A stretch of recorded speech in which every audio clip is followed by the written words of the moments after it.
Eh bien, chers abonnés, pardonnez-moi car j'ai péché. Et puis je skip la suite, hein, parce qu'il y en a marre. Bonjour à toutes et à tous, bienvenue pour Débunkage et Pénitence, le retour de Débunkage et Pénitence. On n'a pas fini de souffrir. Aujourd'hui, le boss final. Oui, je sais, je dis ça à chaque fois, mais le boss final des internets. Destruction de la théorie de l'évolution en 11 minutes par un généticien de renommée mondiale. 200 000 putains de vues. La vidéo la plus... c'est la vidéo la plus vue, la plus partagée par les créationnistes. On la retrouve partout dans tous ces états. Ça fait 60 millions d'années qu'elle circule, là. C'est VHS RIP, mesdames et messieurs. Cette qualité VHS qui n'est là que pour vous rappeler que les arguments que vous allez entendre sont usés. Je rappelle, 90% des arguments créationnistes sont issus du créationnisme américain, du créationnisme protestant américain. Tous ont été débunkés par Richard Dawkins dans les années 70. Il y a rien à faire, ils sont indécrottables, ils font circuler des VHS RIP sur YouTube et ça fait encore 200 000 vues. Révélation d'un reportage de 2012, mon cul. Ça là, c'est 1992 maximum. Eh ben on va se taper ça. Je m'arrête comme d'habitude sur la personne qui partage, anti-athée, hein, absolument aucune intention derrière le partage. Je ne cherche que la vérité scientifique. La chaîne YouTube, la chaîne YouTube en recherche de vérité scientifique, il n'y a absolument aucune charge morale, ni aucune intention de prêcher une quelconque bonne parole que ce soit. Évidemment, on ne recherche que la vérité scientifique. Donc, conflit d'intérêts la chaîne. Donc, partagé par conflit d'intérêts la chaîne. Et surtout, mais je veux qu'on se mette bien dans l'état d'esprit du créationniste qui vient regarder cette vidéo et qui voit destruction de la théorie de l'évolution en 11 minutes. Bon, là, il a le kiki tout dur, c'est normal. Par un généticien de renommée mondiale. Excuse-moi, mais... est-ce que ta rejection de la théorie de l'évolution n'est pas intrinsèquement basée sur le fait que tu rejettes les chercheurs et la recherche et la science en général? Je veux dire, pour être créationniste, au point où on en est aujourd'hui étant donné nos niveaux de connaissances, il faut être d'une fanatisé par une autre théorie, quelle qu'elle soit, je m'en fous, Vishnu, Bouddha, je sais pas qui est votre Zeus, Odin, je sais pas qui est votre Prométhéeus, là, les aliens, là, les anciens Atlantes, tout ça, je sais pas qui est votre gourou, mais il faut d'une part avoir été fanatisé par une autre théorie, mais surtout, bah, il faut rejeter les autres théories. Et au point où on en est aujourd'hui de nos connaissances, bah, il n'y a pas d'autre moyen de rejeter ces autres théories que de faire appel au grand complot mondial. Il y a un grand complot mondial pour que les gens arrêtent d'être de fervents croyants, transformer nos chères têtes blondes, les matrixer complètement dans des universités, mais en plus pour qu'ensuite ils aillent eux-mêmes prêcher ailleurs des choses qu'ils savent pourtant qui sont fausses. Vous savez, l'évolution humaine, on sait que c'est faux, mais on va quand même aller le prêcher ailleurs parce que il faut détruire la religion, parce que bouh, oh là là, c'est pas bien. Ouh là là. Jésus, il a dit, aimez-vous les uns les autres, c'est caca. Qu'est-ce que vous vous imaginez? Mais bref, tu te mets dans l'état d'esprit d'un créationniste qui arrive devant cette vidéo, et qui, malgré le préjudice énorme qu'il a envers les scientifiques et la science en général, se dit que, par un généticien de renommée mondiale, ça met une plus-value à la vidéo. Non mais déjà, rien que le titre, hein. Rien que le titre, il est goldé. C'est-à-dire, on va détruire la théorie de l'évolution, et pour ça, on va écouter un généticien de renommée mondiale. Bah, il est pas matrixé, lui. Ah bah non, quand ils sont d'accord avec moi, ils sont pas matrixés. Ah.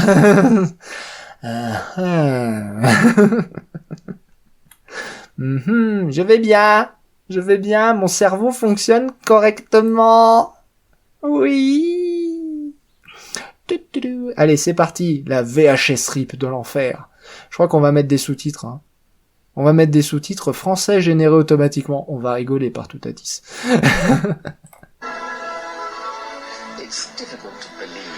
Il est tout de même difficile de croire que tous ces biologistes, zoologistes et autres savants puissent se tromper.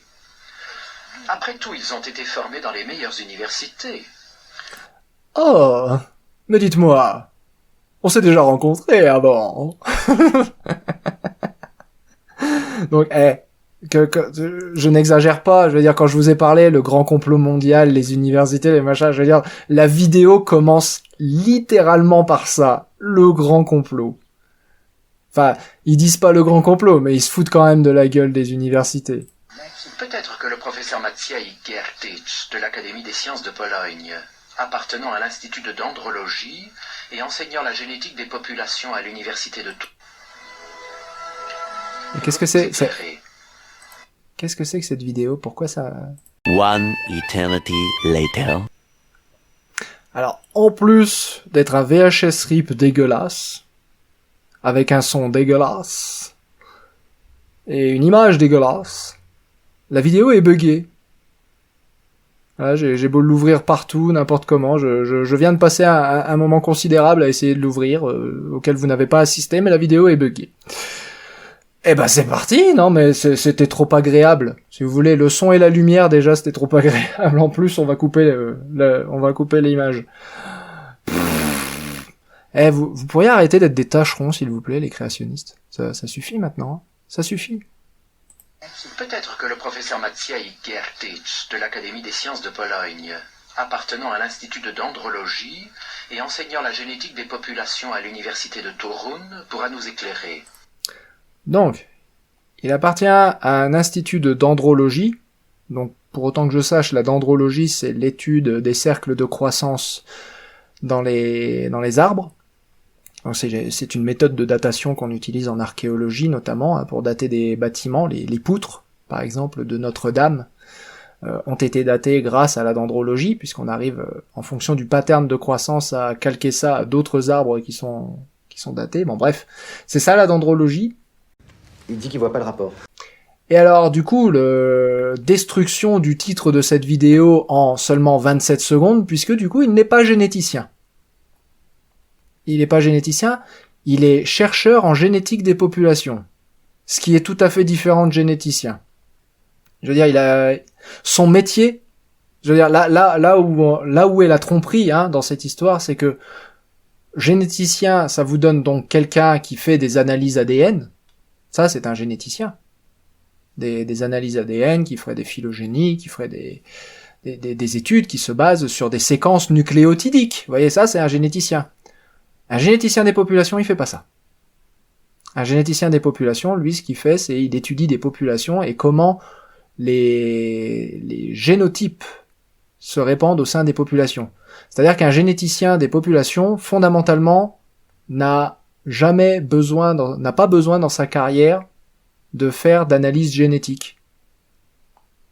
Lui, il a juste besoin de savoir qu'un gène donné existe. Et puis, il va voir comment ce gène va se répandre dans une population donnée en faisant des modélisations, par exemple, qui sont des modélisations de comment les individus d'une population se reproduisent. Rien à voir avec de la génétique, donc. 27 secondes. 27 secondes, et donc la renommée mondiale, l'autorité sur laquelle était censée s'appuyer cette vidéo, est un mensonge. Et l'image est dégueulasse. On tire ses conclusions de l'observation et des données expérimentales. Les scientifiques étudiant la génétique, la cytologie, l'anatomie et d'autres domaines des sciences expérimentales sont sûrs et dignes de foi, quoi qu'ils pensent par ailleurs de l'évolution. C'est la démarche de la science, mais il faut se méfier dès que quelqu'un se proclame expert en évolution. Vous avez raison, il faut se méfier quand quelqu'un se proclame expert en évolution, surtout dans un contexte comme celui de cette vidéo. Pourquoi dites-vous cela? Parce que l'évolution n'est pas une science, mais une philosophie. Les savants se fient les uns aux autres. Aussi acceptent-ils souvent ce que déclarent les évolutionnistes, à savoir que l'évolution est une science. Mais Donc après avoir déclaré qu'on se basait sur les faits, maintenant finalement on se base que sur les dires des uns des autres. Pourquoi vous dites quelque chose et son contraire dans la même minute? Donc la phrase précédente c'était « on leur fait confiance ». On leur fait confiance, on va faire confiance à ce généticien qui finalement est un généticien des populations, mais on va lui faire confiance à ce que lui il dit, parce qu'il est généticien, parce qu'il est confronté aux faits. Et la phrase suivante, on nous dit « non mais en fait, faut pas les écouter les évolutions, faut pas les écouter les scientifiques. » Surtout quand ils sont évolutionnistes. Bon, quand ils sont créationnistes, on a le droit par contre. Mais quand ils sont évolutionnistes, on les écoute pas. Non, non, non, non, non, non. C'est caca. Ah, t'es caca. ce n'est pas vrai. Que la théorie de l'évolution soit une science n'est qu'une opinion de certains théoriciens de la biologie ou philosophes. Alors, la théorie de l'évolution n'a jamais demandé à être une science. La théorie de l'évolution, c'est juste un ensemble d'observations rassemblées sous un chapeau théorique cohérent. Voilà, donc c'est un ensemble de faits et d'observations qu'on explique par la théorie de l'évolution. La théorie de l'évolution, le fait, c'est l'évolution. La théorie, c'est comment on explique l'évolution. Donc, l'évolution, on l'a observée. On l'a observé. On a vu des nouvelles espèces apparaître. On a vu comment les bactéries se comportent sur des milliers de générations et comment les spéciations, comment les populations s'isolaient pour devenir de nouvelles espèces. On a vu tout ça, c'est vu, c'est fait. La théorie de l'évolution, maintenant, c'est comment est-ce qu'on explique tout ça. Ta gueule, c'est magique, serait une théorie, mais c'est très peu satisfaisant. On préfère dire, c'est la sélection naturelle, c'est la génétique des populations, c'est la façon dont c'est la façon dont on explique les faits. La théorie de l'évolution, c'est pas. Alors, fondamentalement, oui, c'est une émanation de l'esprit humain, comme de la philosophie. Je suis d'accord. Mais ça reste l'émanation de l'esprit humain qui permet d'expliquer le plus d'observations. C'est la différence entre une bonne théorie et une théorie sortie du cul. C'est que c'est une émanation de l'esprit humain qui permet de rendre compte de la vérité le plus possible. La vérité des faits, la vérité des observations. C'est parce que si vous commencez aussi à philosopher sur la vérité des observations, on n'est plus sorti. C'est pour ça aussi qu'on a besoin de partir du postulat que le monde est matériel. Voilà, le fameux matérialisme que les fameux anti-athées là ils sont très friands de ça. Hein, Évidemment, il faut partir du principe que le monde est matériel et que donc nos observations sont réelles. Bon bah ça, mais là si vous vous mettez à remettre ça en question. Tout est en pâte à modeler et on vit dans une grande simulation et du coup on se fout de tout et nihilisme total quoi. Mais bon bah là c'est pas, encore une fois, c'est pas satisfaisant. Intellectuellement c'est pas satisfaisant. Y a-t-il aucune preuve scientifique à l'appui de l'évolution ? Ce qu'on prétend être une preuve de l'évolution est le fait indéniable que tout organisme a des parents, au moins un parent. Quand on applique cette vérité à l'époque où n'existaient ni fourmis, ni grenouilles, ni hommes, cela conduit au postulat non scientifique que la première fourmi provenait d'une non-fourmi, la première grenouille d'une non-grenouille, le premier homme d'un non-homme. Alors, on va passer cette phrase. Elle n'a aucun sens. La preuve de la théorie de l'évolution, c'est que tout le monde a des parents. Les scientifiques, qui a dit ça? Eh oh! Quel scientifique a dit la preuve de l'évolution, c'est que tout le monde a des parents? Non mais c'est débile. Cela conduit au postulat non scientifique que la première fois on la remet. n'est qu'une opinion de certains théoriciens de la biologie ou philosophes. Cet accent va me gonfler. Preuve scientifique à l'appui de l'évolution ? Ce qu'on prétend être une preuve de l'évolution est le fait indéniable que tout organisme a des parents. Voilà. Donc moi je suis en train de lire le livre Biologie évolutive en ce moment, allez voir les vidéos, hein. À aucun moment il est mentionné le fait que la preuve indéniable de l'évolution, c'est qu'on a des parents. Mesdames et messieurs, ce qui vient de se produire ici est ce qu'on appelle un homme de paille.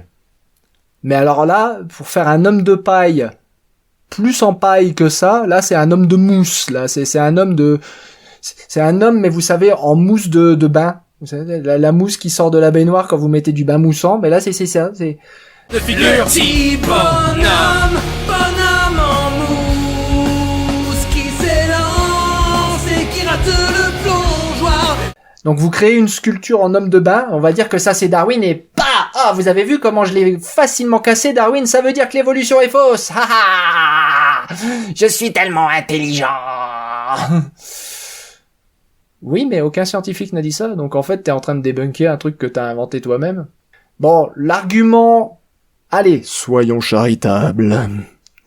L'argument le plus proche de ce qu'il vient de dire en faveur de la théorie de l'évolution, et qui est en fait en réalité plus proche d'une réelle... C'est même carrément ce qu'on a le plus proche en réalité d'une démonstration mathématique de l'évolution.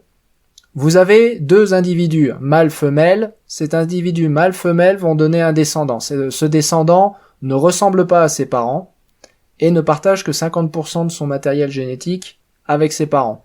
Ça veut dire que au bout d'une trentaine de générations, il y a des gens qui ont fait les calculs, ça veut dire qu'au bout d'une trentaine de générations, en fait, à force de diluer votre matériel génétique, donc à force de faire des reproductions sexuées, hein, en l'occurrence, et ben au bout d'une trentaine de générations, les probabilités que vous ayez encore le moindre gène de vos parents, c'est 0. Enfin, ou du moins s'approche tangentiellement de 0. Voilà, pour être tout à fait exact. Et ça, c'est le fait évolutif, c'est-à-dire c'est le changement, c'est l'évolution qui se déroule devant vous.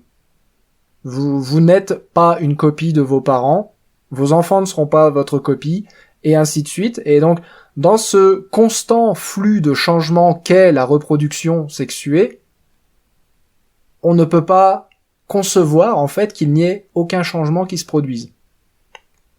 Voilà. Et l'évolution, c'est juste le changement. C'est tout, hein. Les évolutionnistes ne postulent pas, et ça c'est important, les évolutionnistes ne postulent pas que l'évolution prend forcément la direction de l'adaptation. Ça c'est faux. C'est faux, on a la théorie neutraliste qui existe, et qui postule que l'évolution peut aussi bien être neutre. Par contre, ce que postulent les évolutionnistes, c'est que tout finit par évoluer. Et la raison pour laquelle tout finit par évoluer, et notamment par s'adapter à quelque chose, c'est le fait que notre environnement n'est pas stable. Notre environnement n'est absolument pas stable, et donc au bout d'un moment, il va finir par y avoir des pressions qui vont faire changer l'environnement, et qui du coup vont faire des pressions, vont presser sur les organismes dans une certaine direction pour qu'ils s'adaptent. Enfin, pas pour qu'ils s'adaptent, mais qui vont les contraindre à s'adapter. Donc si vous vivez dans un environnement qui est globalement chaud, vous vous reproduisez, les changements ont lieu, mais la sélection est neutre, donc voilà, ça va nulle part, en particulier. Puis, survient un changement d'environnement, donc si mettons l'environnement soudainement devient froid, bon bah là, les rachitiques, les petits, les maigrichons, tout ce qui peut pas résister au froid, ça dégage. Et du coup, vous avez une sélection vers qui va prendre doucement mais sûrement, pas trop doucement parce que sinon la population va disparaître, mais une sélection du coup qui va prendre la direction d'une augmentation de la corpulence. Tada, c'est l'évolution, c'est aussi simple que ça.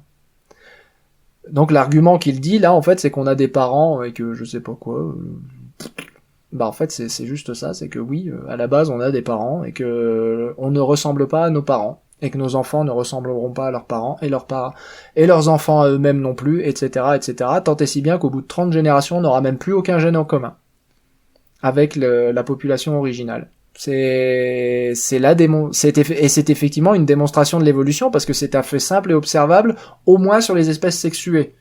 Si on commence à regarder les espèces asexuées, là, ça va commencer à se compliquer un petit peu, parce que là, faut compter sur les mutations pour générer de la nouveauté au niveau génétique. Donc c'est plus lent, C'est plus lent, mais bon, après, les espèces asexuelles ont d'autres mécanismes, notamment les échanges de gènes, les fameux transferts horizontaux, qui leur permettent d'augmenter leur variation sans pour autant se reproduire de façon sexuelle. Donc ça, c'est une autre histoire. C'est une autre histoire, mais voilà le fait évolutif. Donc ça, c'est l'argument qui ressemble le plus à ce qu'il essaye de nous dire là. Alors après, son histoire de une fourmi descend d'une non-fourmi. Et donc il est en train de vous dire que c'est stupide de dire qu'une fourmi descend d'une non-fourmi.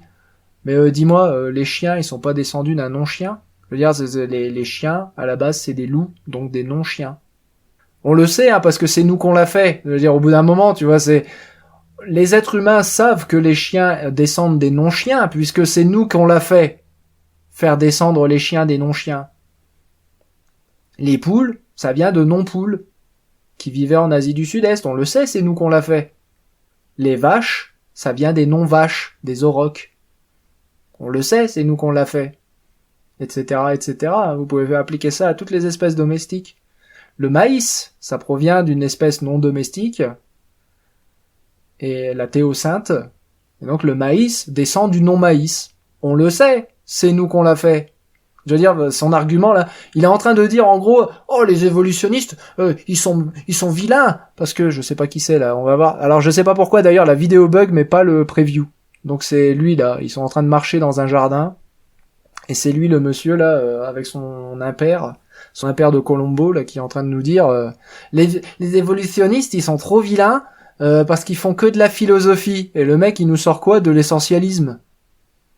Il y a rien de plus humain au niveau de sa construction que de dire telle espèce, c'est telle espèce. Un chien, c'est un chien. C'est une construction 100% humaine. C'est un concept, la notion d'espèce est un concept qui, selon ses dires, est purement philosophique. C'est une construction humaine. Une espèce, ça n'existe pas. Un chien, ça se reproduit avec un loup. Un lion, ça peut se reproduire avec un tigre. Choisir la reproduction comme étant la définition de la barrière de ce qu'on appelle une espèce, c'est une conception absolument 100% humaine, arbitraire. On a fait ce qu'on a pu avec le monde qu'on a.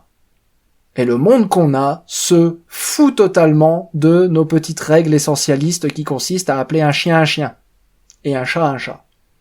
Le monde s'en fout de ça. Un chien peut même se reproduire avec un coyote.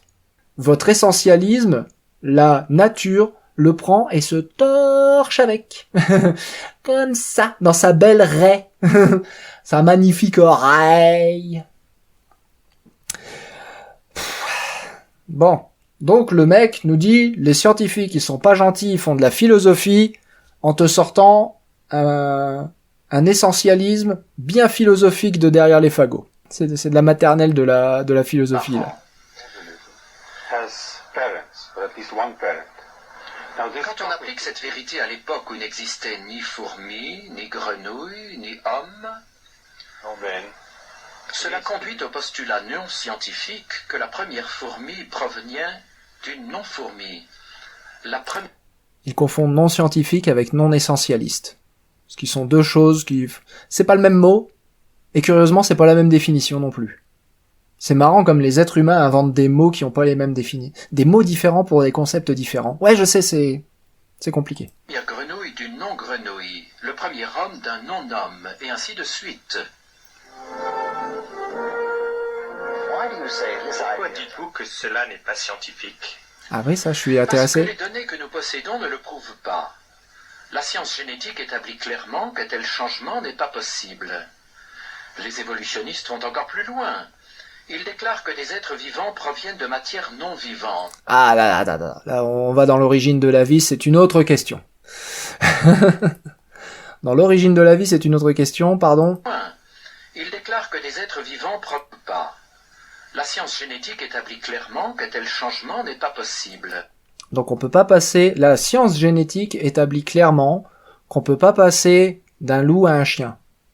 Donc, je sais pas, va falloir prévenir les chiens, du coup, que tu n'es pas possible, Médor. Ce n'est pas possible, tu n'es pas possible, c'est impossible, tu n'existes pas.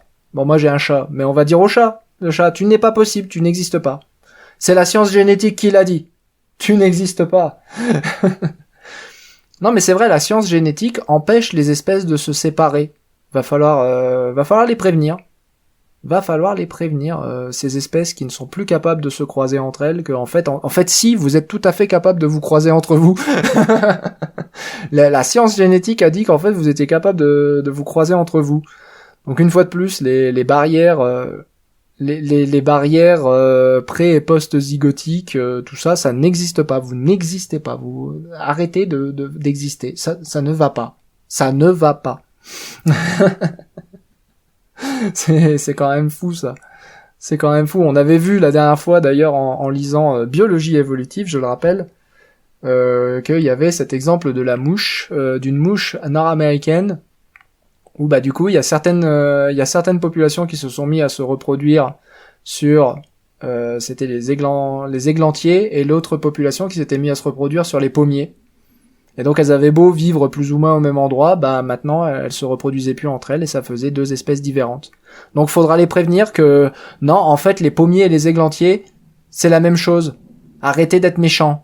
De même, les saumons dont on avait parlé dans le même épisode, les saumons qui se reproduisent du coup une année sur deux, donc une année ils sont pondus en haut de leur rivière, et ils descendent dans la mer, ils passent à taille adulte, et l'année d'après, une fois qu'ils sont matures, ils retournent en haut de leur rivière pour aller se reproduire. Donc ça veut dire qu'en fait les saumons sont capables de se reproduire une année sur deux seulement, sauf qu'il y a des reproductions tous les ans, ce qui veut dire que les saumons des années paires ne se reproduisent jamais avec les saumons des années impaires.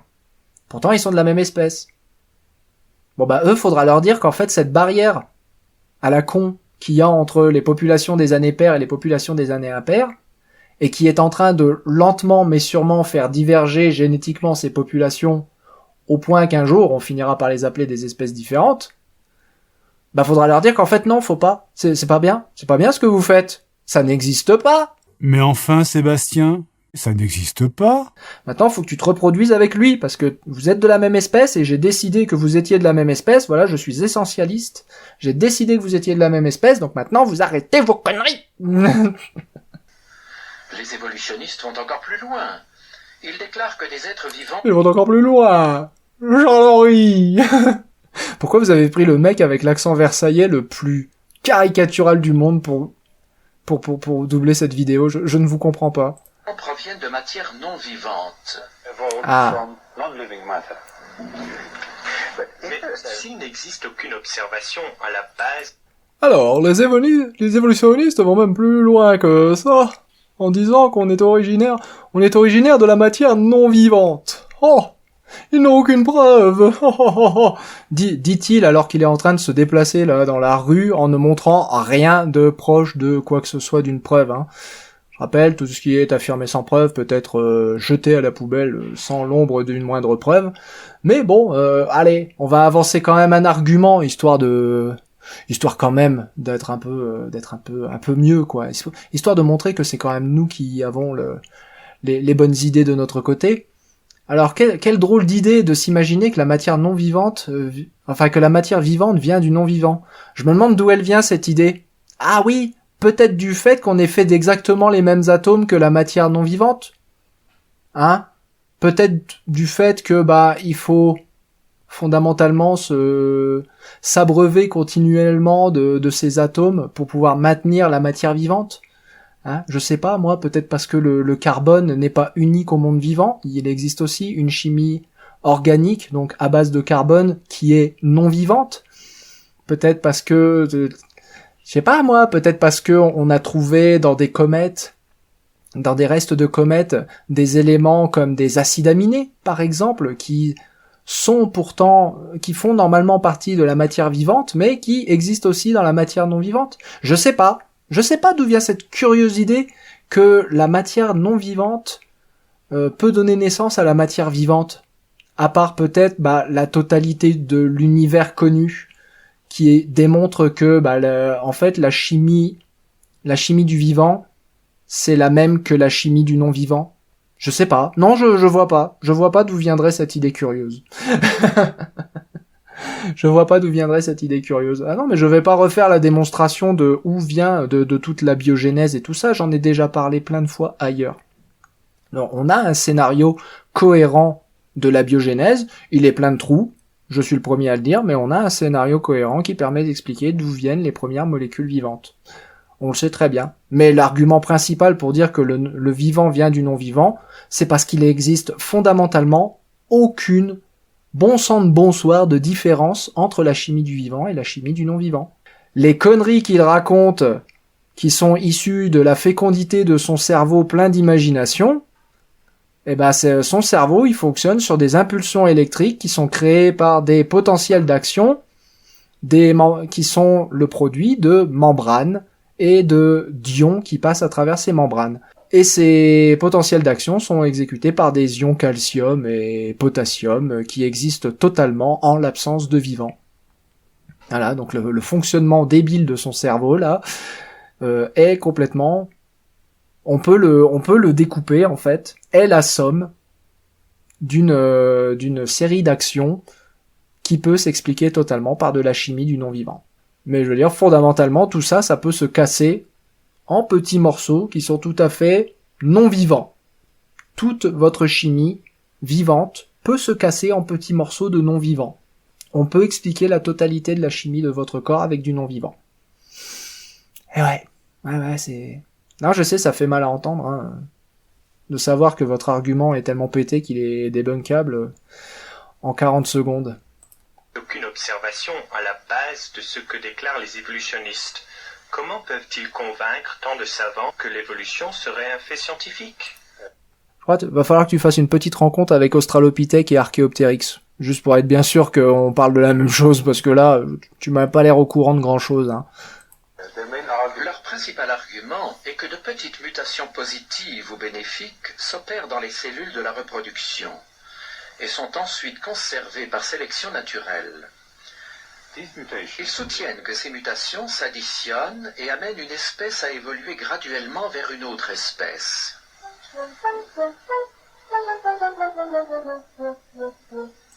Donc la force de cet argument, c'est que on dit un truc, et après on le fait suivre d'une petite musique ridicule. C'est un argument. C'est une façon d'argumenter. Je sais pas si elle vous convainc, mais c'est une façon d'argumenter. Non, je suis généticien et je puis confirmer qu'au cours de toutes les recherches de tous les laboratoires du monde où l'on a produit des générations et des générations d'organismes vivants... C'est là que la dinguerie arrive. Je l'ai pas encore vu la vidéo, mais je sais que c'est là que la dinguerie va arriver. Écoutez bien. Jamais, nulle part, aucune mutation positive n'a été observée. Jamais, nulle part, aucune mutation positive n'a été observée. Bah écoute, on va prévenir les gens qui ont la drépanocytose, qui sont hétérozygotes drépanocytose, que pareil, faut qu'ils arrêtent de survivre à la malaria.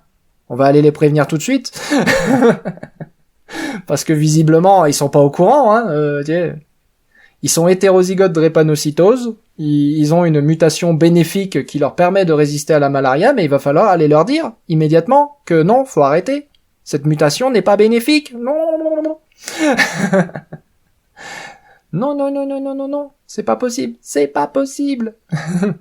Va falloir prévenir la totalité de l'humanité que les 30 à 100 mutations qu'ils portent que leurs parents n'avaient pas ne sont ni positives ni neutres. C'est... Non. Toi là-bas qui a des jambes plus longues que tes parents, là, je t'ai vu. Arrête tout de suite. Arrête d'avoir des jambes plus longues que tes parents. T'as pas le droit de courir plus vite. C'est interdit. Le monsieur, il est généticien. Et il a dit, c'est interdit. Tu es interdit d'avoir des mutations bénéfiques. Donc les mutations positives, ça n'existe pas. Il va falloir dire aux petites bactéries, là, de l'expérience où ils ont fait reproduire des bactéries sur 40 000 générations, il va falloir dire aux petites bactéries qu'on a fait grandir dans des boîtes de pétri, dans un environnement qu'elles n'étaient pas censées digérer, que le jour où il y a une mutation qui est apparue, qui leur a permis de digérer le contenu de leur boîte de pétri, donc ce qui était une mutation fondamentalement très très très positive, hein, puisqu'elles sont passées d'un environnement où elles avaient pas de bouffe à un environnement où la totalité de ce qui les entourait était de la bouffe. Voilà, ça c'est une vraie expérience qui a lieu en ce moment. Donc ça s'appelle l'expérience de long terme, enfin l'expérience d'évolution au long terme de E. coli, donc la LTEE en anglais, et ils ont fini par observer, en fait, en mettant ces bactéries, que y a une population qui a fini par développer une mutation. Alors c'est très très long comme expérience, comme je l'ai dit, ça se déroule sur plus de 40 000 générations de bactéries, il y a des centaines de populations qui ont divergé les unes des autres, mais en gros, un jour, ils ont observé qu'il y a une population qui a développé une mutation du gène GLTA, qui encode pour une protéine, enfin une enzyme en l'occurrence qui s'appelle la citrate synthase, et qui lui a permis d'extraire du carbone de son environnement, ce qui a augmenté leur croissance dans leur environnement qui était riche en acétate. Et pour autant que je sache, qui a augmenté leur croissance, c'est plutôt positif comme mutation du coup. Mais jamais, nulle part, aucune mutation positive n'a été observée. Jamais. Jamais. Na. Na. Surtout si je ferme les yeux, on les a jamais observés. Et dans la population qui Je vais pas sur les côtés, je vais tout droit. les hommes, toutes les mutations connues sont soit neutres, soit négatives. Cependant, je rappelle, encore une fois, la drépanocytose hétérozygote, c'est un exemple qu'on voit au lycée, hein, le coup de la drépanocytose. Les lycées SPSVT, à mon époque, on voyait la drépanocytose et comment le fait d'être hétérozygote drépanocytose, donc la mutation qui provoque la drépanocytose, si on est hétérozygote, ça donne un avantage contre la malaria. Et vous êtes sûr que vous avez pris un généticien là ou est-ce que vous prévoyez d'avoir un scientifique de renom dans votre vidéo sur les scientifiques de renom? Hein? Eh oh! Elles n'ont jamais amené d'amélioration. D'ailleurs, la nature est programmée de façon à protéger l'altération des gènes et à corriger les erreurs qui se produiraient. Tu veux dire qu'il y a des mutations qui permettent de corriger les autres mutations? Est-ce que ce serait pas une mutation avantageuse, ça, par hasard? Oh mon Dieu! Mais si les mutations ne sont pas à la base des changements, qu'est-ce qui cause les différentes variétés d'animaux et les différents types d'hommes? Les variétés proviennent des combinaisons, du mélange des gènes pendant la reproduction sexuelle. Les organismes adaptés à des conditions précises se concentreront dans un environnement qui offre ces conditions-là. Mais d'où vient donc cette formidable diversité du vivant? Mais ça vient juste de la recombinaison génétique pendant la reproduction sexuelle. Ok. Et donc, les asexués. Donc ce monsieur vient de prendre la totalité des bactéries, la totalité de tout ce qui se reproduit de façon asexuée, les rotifères. Et puis c'est pareil, hein, on les a tartinés sur un beau bout de papier toilette, et puis on vient de fondamentalement se torcher avec. Voilà. C'est ce qui vient de se produire, mesdames et messieurs. Moi, je ne fais que interpréter, je ne fais que mettre une théorie, voilà. Je ne fais qu'émettre une théorie. Non, c'est ce qu'il vient de dire. Il vient de dire que la totalité des variations, c'est de la reproduction, c'est parce que recombinaison et reproduction sexuée. Alors lui, là où il essaye d'en venir avec ça, c'est que fondamentalement, il n'y a pas de nouveauté, en fait, dans l'évolution. C'est juste, on prend des gènes qui existent déjà et on brasse des gènes qui existent déjà. Donc lui, c'est ça qu'il essaye de dire, en fait. Mais ce qu'il vient de dire, fondamentalement, c'est que quand on est asexué, fondamentalement, on devrait pas montrer de variation. Donc il devrait pas y avoir de diversité de bactéries. Dommage pour elles. C'est pas comme si les bactéries étaient genre les plus diverses, la catégorie d'êtres vivants les plus diversifiés au monde, et qu'on voit évoluer en direct. Je rappelle, opération E. coli en temps réel, hein. on les voit évoluer. Attention, là, je m'apprête à vous montrer une vidéo où vous allez voir, d'après ce monsieur, absolument rien ne va se produire. D'après un évolutionniste, ce que vous allez voir, c'est littéralement un arbre phylogénétique de bactéries se construire devant vous, avec des bactéries qui vont s'adapter de plus en plus à des niveaux d'antibactériens, donc d'antibiotiques, de plus en plus concentrés. Donc ce que vous allez voir, c'est des populations de bactéries s'adapter à ces niveaux d'antibiotiques, devenir résistantes aux antibiotiques, se diversifier, rencontrer une autre couche de niveaux d'antibiotiques plus concentrés, sélection naturelle, diversification, etc., etc. Ce que vous allez voir, c'est l'évolution en marche. Ce que vous allez voir selon Gugus, là, c'est rien du tout parce qu'il se produit rien. Il se produit rien. Il peut rien se produire puisque, normalement, c'est la reproduction sexuée qui est moteur de cette diversité. Mais les bactéries, là, elles n'ont pas sexué, hein. Et pourtant, je me demande ce qui va se produire. Oh. C'est les niveaux de concentration en antibiotiques, voilà, donc qui va de 0 à 1000. Et donc ils vont lâcher les bactéries qui vont se répandre dans ce sens-là. Voilà, c'est parti mon kiki. On lâche les bactéries, donc les populations de bactéries remplissent le premier niveau. Je vous le passe en accéléré parce que évidemment ça prend longtemps. Déjà ça prend longtemps dans la vie réelle, mais même sur la vidéo qui est déjà un timelapse, ça prend super longtemps. Et voilà, donc vos bactéries en train d'évoluer petit à petit. C'est un arbre phylogénétique qui se construit littéralement devant vous, en fait. Avec à chaque niveau d'augmentation de concentration, la sélection naturelle qui sélectionne uniquement les populations qui développent des mutations leur permettant de s'adapter au niveau de concentration suivant. Voilà. Et voilà l'arbre phylogénétique final. Mais selon lui, là, lui, sur la vidéo buggée, là, il s'est rien produit. En se croisant entre eux, ils formeront un groupe qui deviendra une variété.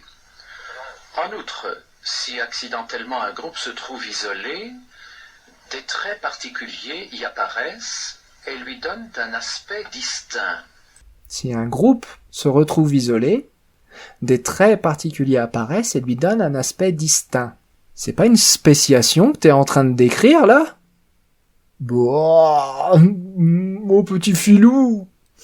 Donc, ils viennent nous décrire une spéciation, mais cette phrase va se terminer par un mais. Mais c'est toujours la même espèce.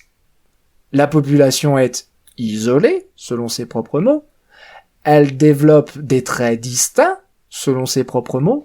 Mais c'est toujours la même espèce.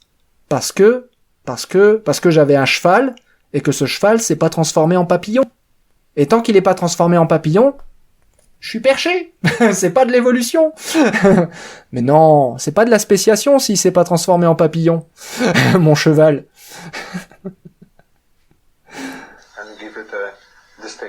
Écoutez bien, ça vient. C'est ce qu'on appelle la dérive génétique. Mais Absolument pas. ce que vous venez de parler, là, c'est une spéciation péripatrique. C'est pas ça, la dérive génétique. La dérive génétique est l'un des mécanismes qui peut ensuite avoir lieu sur une spéciation péripatrique et conduire à un isolement encore plus prononcé de cette petite population, mais ce que tu viens de décrire, ce n'est pas de la dérive génétique. Que les choses soient claires. Ce généticien, qui était présenté d'ailleurs comme un généticien des populations, un généticien, qu'il soit généticien ou généticien des populations, devrait être normalement au courant de cela. Fin de la parenthèse. ces variétés ne représentent-elles pas une certaine forme d'évolution? Beaucoup de gens soutiennent que par ce processus, de nouveaux types biologiques vont apparaître, mais ce n'est pas vrai. Ce n'est pas vrai. Mais ce n'est pas vrai, voyons. Il est juste isolé et différent, mais ce n'est pas du tout une nouvelle espèce. Voyons. Parce que, pourquoi ça deviendrait pas une nouvelle espèce? Parce que, ta gueule, voilà pourquoi. L'accumulation de grains de sable ne forme pas de dunes, voyez-vous. Mais pourtant les dunes, elles sont bien faites de grains de sable. Ta gueule. Tout ce qui se produit, c'est que quelques gènes ont été enlevés à la population globale, et la population obtenue s'en trouve appauvrie. Son contenu génétique est amoindri. De plus, s'il n'y a pas de nouveaux gènes, il n'y a pas de potentiel pour de nouveaux organes ou de nouveaux organismes.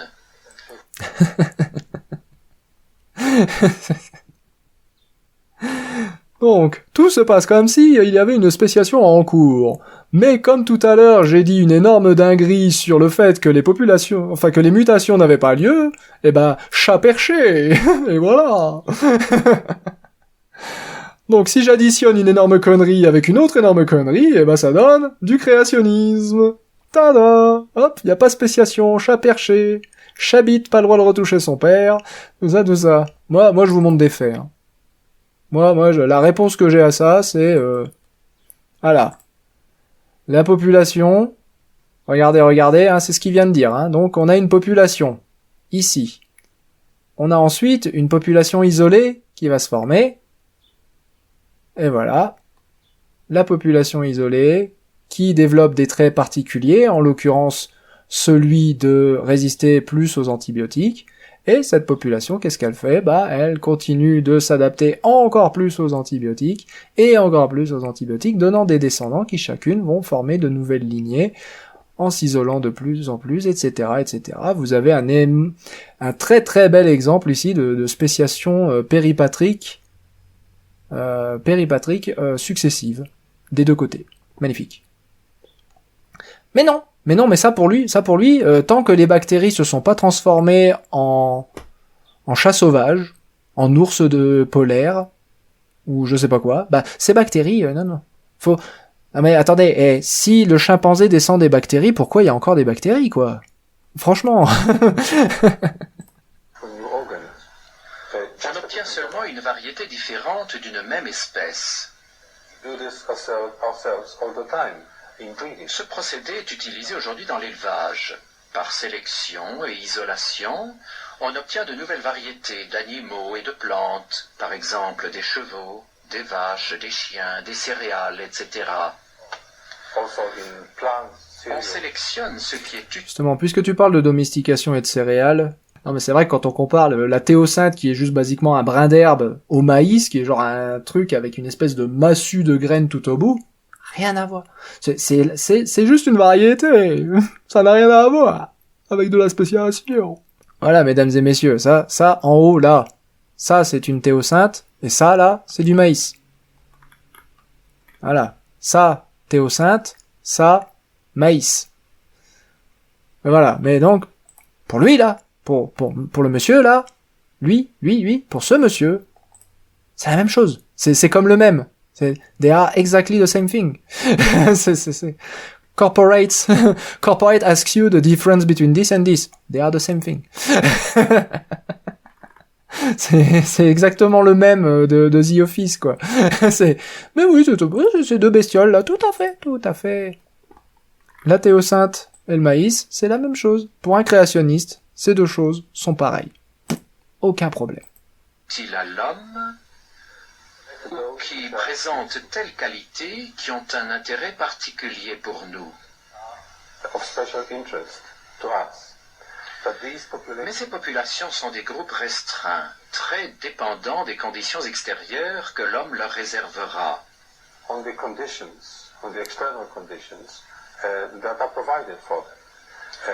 Si l'on ne s'en occupe plus, ou elles mourront, ou si elles survivent, elles retourneront à l'état sauvage, en cessant d'être une variété distincte. Donc la dernière partie, si on les relâche, elles arrêteront d'être sauvages et retourneront s'hybrider avec les autres. Cette affirmation sort d'absolument nulle part, hein. J'attends de voir le chihuahua retourner se reproduire avec un loup sauvage. Ça va être folklore. Ça va être très folklore, hein. Moi, je prends les pop-corn et je regarde, hein. Ça va y avoir du sang, j'annonce. De devant ou de derrière, hein, d'ailleurs. Ça dépend comment se passe la rencontre, mais il va y avoir du sang. Donc, ce qu'il vient de dire, en gros, le monsieur, hein, pareil, hein, je traduis, mais en gros, tout ça, ça dépend de l'homme. Donc, si on lui met une spéciation devant le nez, hein, comme une belle tarte à la crème, qu'on lui met le nez dedans, et ben, en ressortant le nez de la tarte à la crème, il dit, c'est pas de la crème, parce que c'est un être humain qui l'a fait. Eh ben, c'est le niveau d'argumentaire, hein. Si c'est l'être humain qui l'a fait, pareil, je suis perché, pas le droit de retoucher son père, j'habite. Aucun problème. On a beau lui mettre le nez dedans, il s'en fout, il est perché. Alors, si les formes de la vie sont plus résistantes à l'état naturel, un changement qui se produirait dans la nature aurait-il une bonne chance de durer? Le simple Alors là, on est rentré dans le... Si c'est naturel, c'est mieux. Ah bon? mélange de gènes dans des conditions naturelles ou artificielles ne produit pas de nouveaux gènes. Pour qu'il y ait évolution, il faudrait de nouveaux gènes chargés d'informations génétiques. Eh oui, il faudrait de nouveaux gènes, mais tout à l'heure, j'ai dit les mutations, ça marche pas. Perché.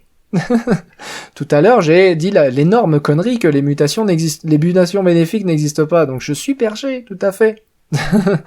Bon, après, si vous demandez à un vrai généticien, il vous dira, bah si, il suffit d'une duplication de gènes, phénomène dont on sait qu'il existe, et puis que le nouveau gène mute.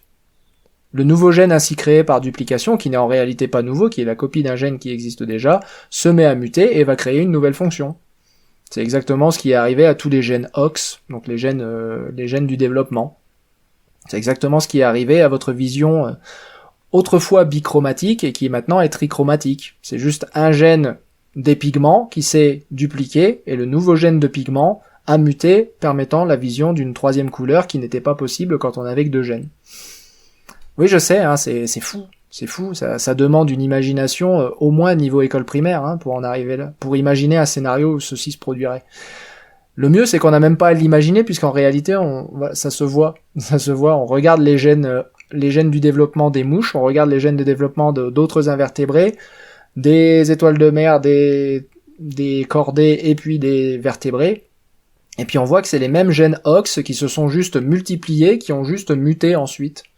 Chacun à sa propre manière, créant ainsi commandant ainsi à l'organisme des structures de plus en plus ramifiées, de plus en plus organisées, oserais-je dire. De plus en plus similaires à celles des vertébrés qu'on connaît aujourd'hui, devrait-on dire en réalité.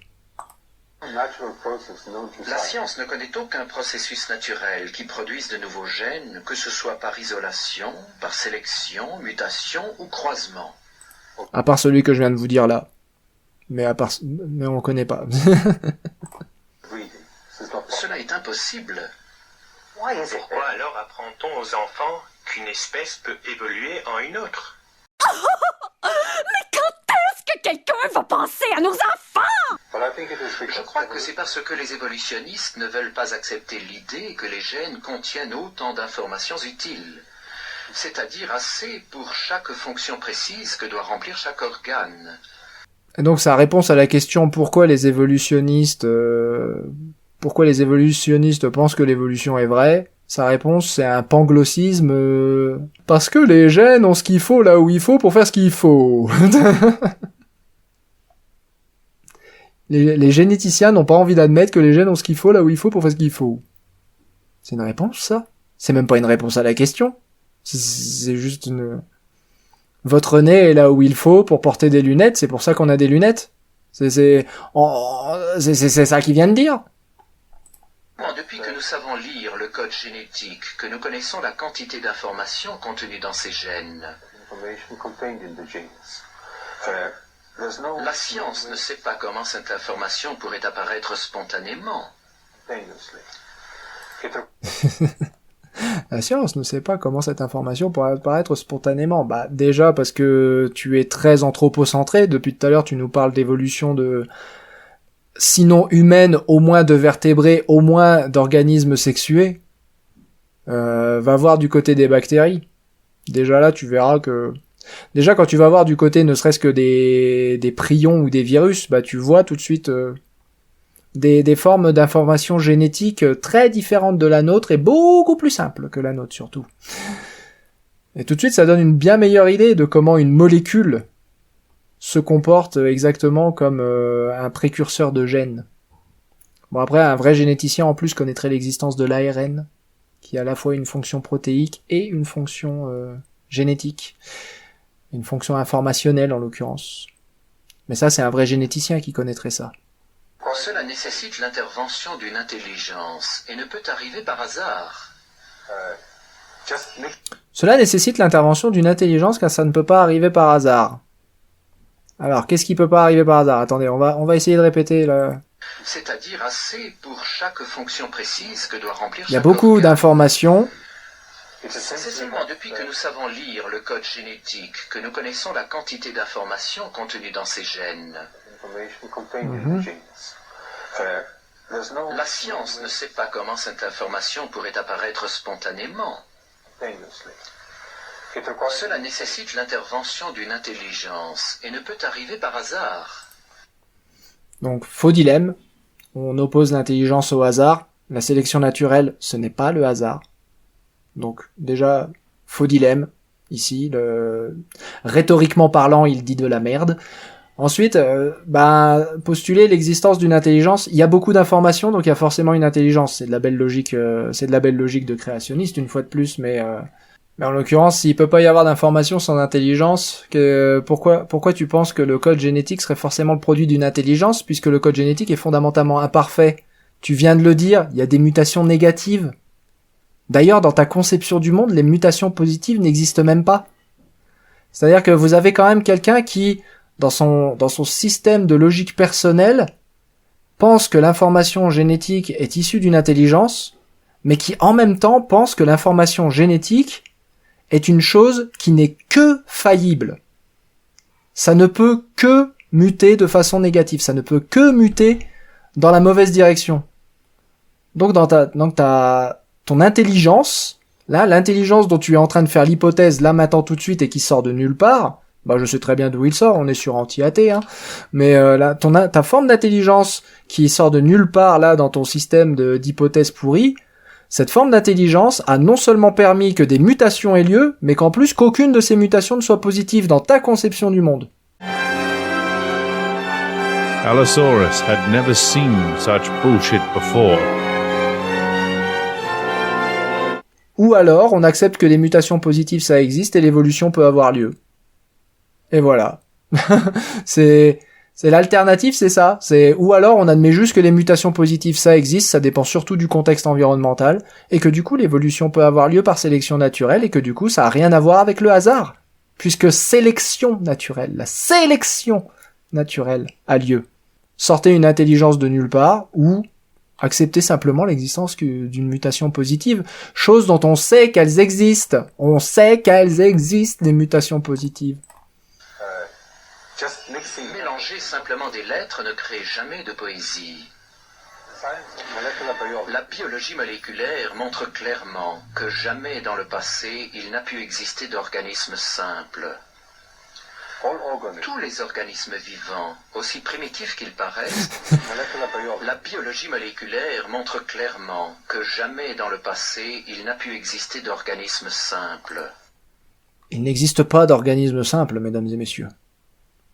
Donc les prokaryotes, qui ont un ADN de seulement quelques paires de bases, et qui n'est pas du tout enfermé dans un noyau et qui manque de machinerie cellulaire, qui manque d'une quantité de machinerie cellulaire qui n'existe que chez les eucaryotes, ces organismes n'existent pas.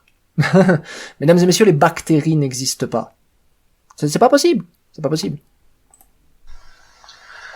Tous les organismes vivants, aussi primitifs qu'ils paraissent, sont complexes en réalité et regorgent d'informations, lesquelles ont dû être là dès le début. Ah oui, mais bon, n'empêche que quand tu regardes la phylogénie des choses, il y a beaucoup d'informations chez les organismes multicellulaires, il y a moins d'informations chez les organismes unicellulaires, il y en a encore moins chez les bactéries. Tout se passe comme si, plus tu vas dans cette direction-là, et plus tu devrais trouver normalement des organismes de plus en plus simples, avec de moins en moins d'informations. D'ailleurs, il y a les virus encore aujourd'hui qui existent, qui ont très très très peu d'informations en réalité. Donc c'est pareil, cette histoire d'information, c'est de la poudre aux yeux. C'est basé sur l'ignorance de celui qui écoute. Parce que quand il vous dit là, les organismes simples, ça existe pas, ah bon? On compte vraiment sur l'audience pour pas penser, mais attends, il y a pas les bactéries, il y a pas des trucs qui sont plus simples que nous, Donc on t'anthropocentrise le truc pour faire en sorte que tu ne penses que à des organismes à reproduction sexuée depuis tout à l'heure. pour justement éviter là les petits machins là. Oui, ces petites bactéries là. On évite absolument de te parler de bactéries parce que ça foutrait toute la logique de ces 7 minutes 48 qu'on a passé jusqu'à présent est foutue en l'air si tu prends en compte le fait qu'il existe des bactéries. Par exemple, le système redoublé dans la protéine très complexe ADN-ARN de la cellule doit avoir été parfait dès le début. Sinon, les systèmes Ah oui, je suis d'accord, le système doit avoir fonctionné, au moins, pas forcément été parfait, mais il doit au moins avoir fonctionné dès le début. Mais ça veut pas dire qu'il y avait pas un autre système qui fonctionnait pendant que ce système-là se perfectionnait. C'est très facile de trouver un tacle théorique à un truc qui est balancé comme ça en l'air, comme il dit là. Moi, je prends ce qu'il dit pour mot. Ouais, il fallait que ça fonctionne pour que ça fonctionne. D'accord, ok. Fallait que ça fonctionne dès le départ pour que ça fonctionne. D'accord, admettons. Ça veut pas dire qu'il y avait pas un autre système qui fonctionnait en parallèle et qui permettait le fonctionnement des cellules sans pour autant avoir à se servir de ce système qui était en train de se perfectionner pendant ce temps-là à côté. Bim. Voilà. C'est aussi simple à débunker que ça. Oh merde! Oh, c'est con ça! Tu installes des carcans mentaux qui t'empêchent de penser au-delà des conneries qu'on te raconte, et puis grâce à ces petits cas, ce beau couloir de réflexion où il faut surtout pas regarder sur les côtés et aller tout droit, et là tu finis par tomber sur, le créationnisme évidemment. Oui, mais enfin faut quand même ne pas y réfléchir du tout pour ne pas voir que c'est pété de manière générale. ne pourrait exister. La seule explication logique est que cette grande quantité d'informations provient d'une intelligence. Chaque bactérie... Je rappelle à quel point le dessin est intelligent. Hein. Le dessin de votre colonne vertébrale est très intelligent. Hein. Tous ceux qui ont mal au dos.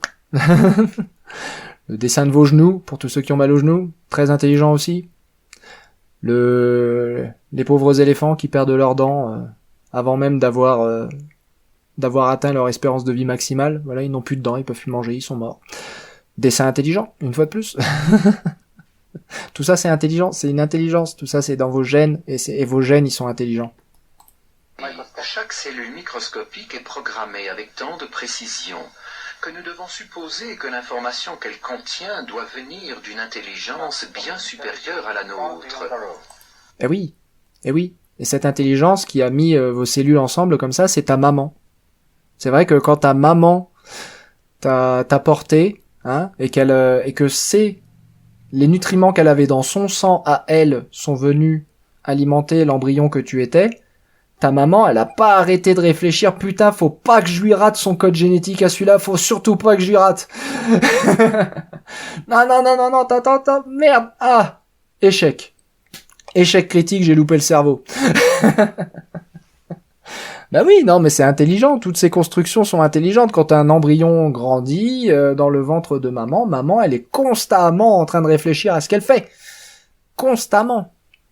Rien de tout ça n'est absolument spontané ou naturel. Tout ça est intelligent. C'est dingue parce que il suffit au niveau le plus fondamental, la façon de réfléchir est pétée. Au niveau le plus fondamental. Les évolutionnistes ne veulent pas accepter ce fait si évident. Aussi produisent-ils des théories qui n'ont pas de valeur scientifique. Car elles n'expliquent pas comment la nouvelle information génétique serait produite. Il n'explique pas comment la nouvelle information génétique serait produite. Il y a quelqu'un qui a parlé de mutation? Ah oui, c'est vrai, la mutation, la fameuse. Celle qui n'existe pas.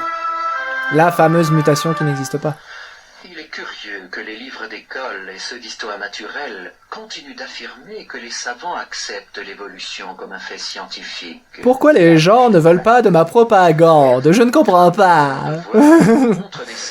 Pourquoi eux on les écoute alors qu'ils se basent sur des faits et moi quand je raconte de la merde on ne m'écoute pas? Ma parole vaut autant que la leur. Qualité d'hypothèse scientifique. L'idée d'une évolution graduelle des hommes à partir de créatures telles que les singes australopithèques n'a aucun fondement. Quand un créationniste me dit qu'on n'a pas d'espèce intermédiaire. Et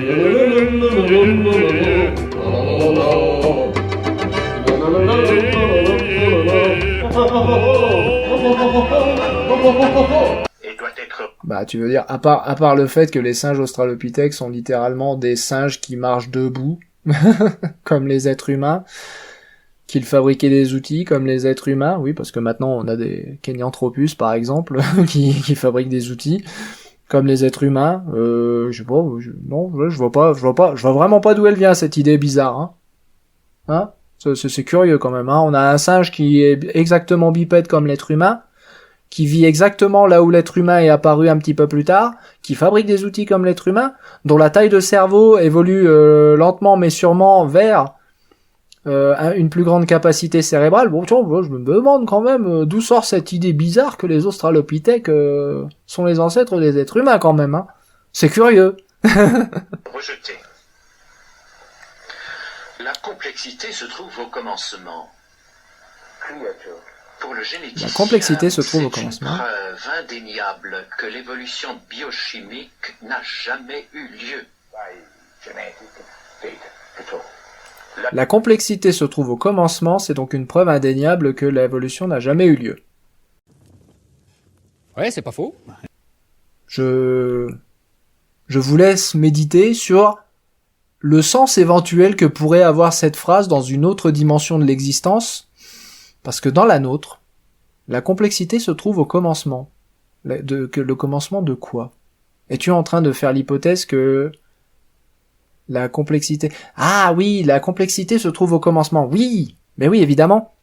Oui, vous savez, quand on regarde le registre fossile, et qu'on regarde dans le précambrien, notamment, là, vous savez, il y a plusieurs milliards d'années, au tout début de l'histoire de la Terre, eh ben, on trouve exactement les mêmes espèces qu'aujourd'hui. La complexité se trouve au commencement. Vous dites que, non, pas du tout. Non, dans l'ordre, on trouve d'abord des bactéries il y a 3 milliards d'années, puis on trouve les premiers fossiles d'organismes multicellulaires il y a 1 milliard d'années, puis on trouve les premières traces des grandes familles, mais pas encore identiques à ce qu'elles sont aujourd'hui, à partir du Cambrien, donc 500 millions d'années, puis on a les premiers reptiles il y a 300 millions d'années, puis on a les premiers mammifères il y a 200 millions d'années, puis on a les premiers primates il y a 60 millions d'années, puis on a les australopithèques il y a 3 millions d'années. C'est marrant c'est marrant, on dirait que ça évolue presque graduellement. C'est marrant comment ça a l'air d'y aller petit à petit, mais de plus en plus vite quand même sur la fin, mais quand même plutôt petit à petit. Non, ça doit pas être ça qui dit la complexité. Bon bah alors, ça veut dire qu'il y avait autant d'espèces à l'époque qu'il y en avait aujourd'hui. Ah non, au départ, il y a que des stromatolites à la con. Et aujourd'hui, il y a plus d'espèces qu'il y en a jamais eu sur Terre. D'accord. Ça doit pas être ça. Non, c'est vraiment curieux, hein, quand on regarde des graphes comme ça, de l'évolution du nombre d'espèces, ou en l'occurrence du nombre de familles, en fonction du temps, eh ben on démarre de zéro, et on arrive à tout plein. C'est curieux ça quand même. On démarre de zéro et on arrive à tout plein. Est-ce que je serais pas complètement en train de raconter de la merde? Devrait se dire le monsieur là à l'écran. La théorie de l'évolution n'a aucun fondement dans la géologie.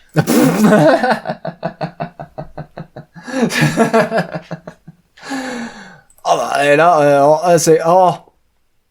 J'étais presque en train de me dire, franchement, je suis peut-être de mauvaise foi, c'était peut-être pas à ça qu'il faisait référence. J'étais presque justement en train de me dire, tiens, je suis peut-être de mauvaise foi, il est peut-être pas au courant qu'on a tout ça. Et le mec, le mot suivant dans son truc, c'est géologie. Et ben voilà. Donc bah la géologie elle t'emmerde, parce que la géologie elle dit exactement le contraire de ce que tu viens de dire.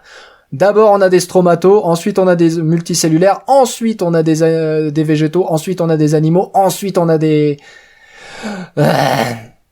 Voilà. Donc non, la complexité n'était pas là dès le départ, et la géologie te dit exactement le contraire.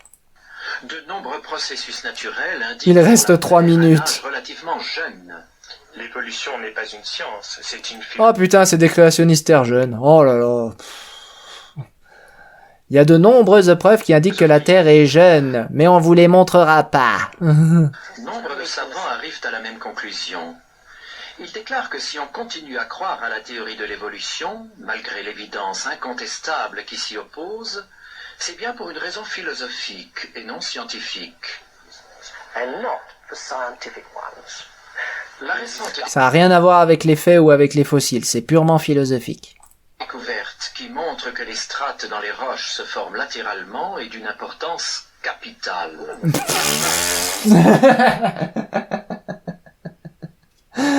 La découverte que les roches se forment de façon latérale et non pas verticale est complètement importante. Alors, il y a deux réponses à ça. La première, la gravité. T'es en train de nier l'existence de la gravité, Jean-Michel? C'est vraiment ça que t'es en train de faire? Moi, je sais pas. J'ai pas vu son nom. On va l'appeler Jackie plutôt. T'es vraiment en train de nier l'existence de la gravité, là? En disant que les strates géologiques se forment de façon latérale et pas horizontale? Quoi? Tu nies l'empilement des choses du haut vers le bas? C'est ça que t'es en train de nier? T'es en train de dire ça? Vraiment? T'as pas envie de réfléchir 2 secondes à ça? Deuxième élément de réponse à cette question. Il parle de la découverte de changements latéraux dans la géologie. Ça date de Charles Lyell, hein. Les principes de géologie de Charles Lyell, Darwin avait déjà le bouquin dans sa poche quand il a voyagé dans le Beagle. Donc je sais pas d'où tu sors cette découverte, mais je suis presque sûr que ta VHS est pas aussi vieille que ça. La découverte. Et donc ce qu'il décrit, ça s'appelle un changement latéral de faciès. Et oui, quand tu as un dépôt qui est fait au fond du lac, un dépôt qui est fait sur le bord du lac, et un dépôt qui est fait dans la rivière à côté du lac, ces 3 dépôts seront différents. Par contre, ils sont complètement synchrones. Donc c'est pas un empilement. C'est juste des dépôts c'est juste une variation latérale de faciès. Au fond du lac, t'auras un calcaire lacustre, sur la plage, t'auras du sable, et dans la rivière, t'auras des galets. C'est juste une variation latérale de faciès. Mais ces dépôts sont tout à fait contemporains. Depuis Charles Lyell, on sait expliquer ça. Depuis... Ce mec a appris la géologie à Darwin. On ne peut plus ranger les espèces fossiles en grades évolutifs. Oh non. Voyez. On fait des phylogénies maintenant, c'est vrai, t'as raison, on fait plus de grades évolutifs, maintenant on fait des phylogénies, on est quand même passé un stade au-dessus de ça. Mais bon, peut-être qu'en 1972, là, quand ils ont sorti cette vidéo, c'était pas le cas. On n'a jamais découvert de lien fossile entre les différents types d'animaux ou de plantes. Ah non, Archéoptérix, il a pas du tout des griffes et des dents de reptiles avec un corps d'oiseau. Non. Australopithecus n'a pas du tout le corps d'un hominidé bipède avec une tête de singe, pas du tout. C'est absolument pas le cas, n'est-ce pas? Ichthyostega, bon, on va pas prendre Tiktaalik, mais Ichthyostega n'a pas du tout une tête d'amphibien avec un corps de poisson. Non, c'est pas du tout. Là, c'est juste, on nie l'évidence. Voilà. On nie les preuves. Qu'est-ce qu'il dit des plantes? Eh non, on n'a jamais trouvé. C'est pas comme si, genre, t'avais c'est pas comme si dans le monde moderne, quand il parle des plantes, tu sais, entre les angiospermes et les mousses, c'est pas comme si t'avais les fougères et les gymnospermes qui, genre, remplissaient le vide au niveau de la biologie reproductive, tu vois. Entre la biologie reproductive d'un angiosperme et d'une mousse, on a littéralement les ptéridophytes et les gymnospermes qui comblent le vide. Mais non, à part ça, on n'a absolument jamais trouvé de forme transitionnelle. Ah, je te jure. Je vous renvoie vers la vidéo d'Arthrognathus, d'ailleurs, pour une forme absolument transitionnelle parfaite entre les reptiles et les mammifères. La limite entre mammifères et reptiles étant définie sur la mâchoire, l'articulation de la mâchoire. D'Arthrognathus, il est 50% mâchoire reptilienne, 50% mâchoire mammalienne. Parfaitement sur la ligne entre les deux. On peut pas plus intermédiaire que ça. Mais on n'a jamais trouvé de forme transitionnelle, voyons. ne serait-il pas la preuve que des hommes primitifs ont évolué en hommes civilisés? Voici encore une légende basée sur la théorie de l'évolution et sur la position des fossiles dans les roches. Nous savons actuellement qu'on ne peut déterminer l'âge de la Terre à partir des roches sédimentaires, dont la plupart auraient pu être formées par une seule catastrophe aquatique. Non, c'est vrai. Mais heureusement, il y a les roches volcaniques. C'est vrai qu'on peut pas déterminer l'âge d'une roche à partir de roches sédimentaires, c'est vrai. Encore que c'était vrai à l'époque, maintenant on a les zircons. Mais passons, on va dire qu'ils connaissaient pas l'existence des zircons à l'époque. Mais avec les zircons, maintenant on peut dater aussi de façon absolue des roches sédimentaires, tant si les zircons sont pas trop altérés. Mais admettons, à son époque on savait pas. Mais alors, même en admettant que cette vidéo date des années 70... je pense pas parce que les VHS n'existaient pas encore, mais même en admettant que ça date de très très longtemps cette vidéo, à l'époque, déjà dans les années 70-80, il datait les sédiments en Afrique de l'Est, donc au Kenya, en Tanzanie et tout ça, il les datait en datant les roches volcaniques. Vous savez, toutes les méthodes qu'on vous apprend, bah pareil, hein, c'est au lycée, hein, les potassium-argon, les rubidium-strontium. Donc les datations absolues, on les obtient, oui, dans les couches volcaniques. Les couches volcaniques qui encadrent les roches sédimentaires.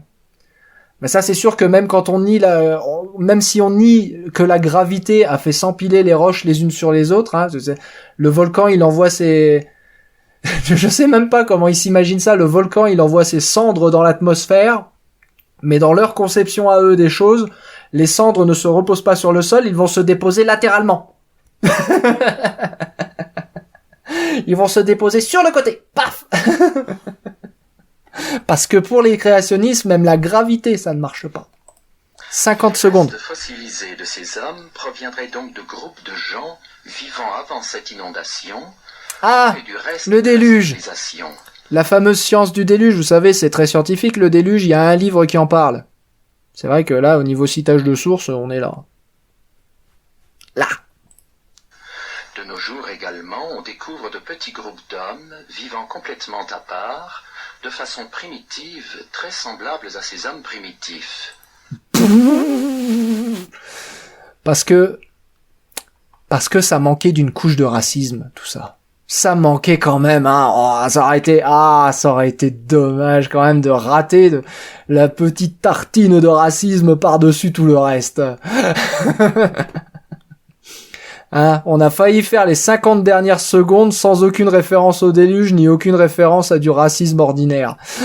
Ça aurait été con. D'ailleurs, si la grande majorité des roches sédimentaires ont été formées par le même cataclysme, il n'y a aucune raison de mesurer la vie terrestre en millions d'années plutôt qu'en milliers d'années. Oui, mais alors si c'est une inondation qui a formé toutes les roches terrestres, mais que la gravité ne fait pas s'empiler les roches les unes sur les autres, comment il s'est déposé le déluge? Comment les roches du déluge se sont-elles déposées? Et surtout, s'il y a eu un déluge cataclysmique monumental, pourquoi il y a des roches lacustres? Pourquoi on a des dépôts qui correspondent à des lacs si toute la totalité du monde des roches sédimentaires totales du monde entier ont été déposées sous un seul environnement marin gigantesque global? Pourquoi il y a des dépôts lacustres? Pourquoi il y a des dépôts de lacs? Pourquoi il y a des dépôts de lagons? En Allemagne, par exemple, Solnhofen, des petits calcaires tout fins qui peuvent pas s'être formés sous un truc de déluge mondial gigantesque. Ça peut pas se former comme ça. Pourquoi est-ce qu'on a des dépôts qui contiennent... Pourquoi est-ce qu'on a n supérieur à 1 dépôt de roches qui contiennent des paléosols, donc des sols anciens, notamment des sols avec des racines? Hein, parce qu'il y en a n très supérieur à 1, en réalité on en trouve pendant tout le Carbonifère et tout le Permien notamment, il y a plein de dépôts où on trouve des racines. Or, si son hypothèse du déluge est vraie, ces dépôts ne devraient pas exister. Eh bien, vous le saurez dans le prochain épisode, j'espère, parce que là, il faudrait vraiment qu'il ferme sa tronche à 20 secondes de la fin, s'il te plaît, arrête de balancer des dingueries complètement fausses. Vas-y. Les personnalités scientifiques qui ont été présentées dans ce film ne sont que quelques-unes parmi les milliers qui sont arrivées à la même conclusion. Parmi les milliers. C'est les 3 seuls crétins qu'on a trouvés.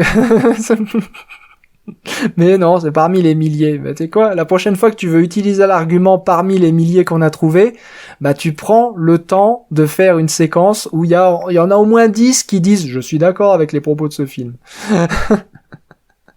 Donc voilà, la prochaine fois que tu veux convaincre le monde, hein, que t'as plein de scientifiques derrière toi, d'une, tu fais pas appel au complot scientifique mondial, hein, pour dire que tous les scientifiques sont corrompus, et de deux, bah t'évites d'en interroger que deux, t'essaies d'en trouver un peu plus.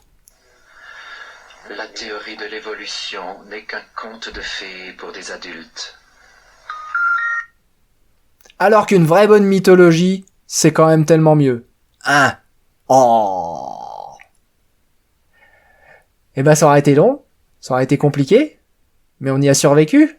Bon retour dans les débunkages et pénitences. À très bientôt.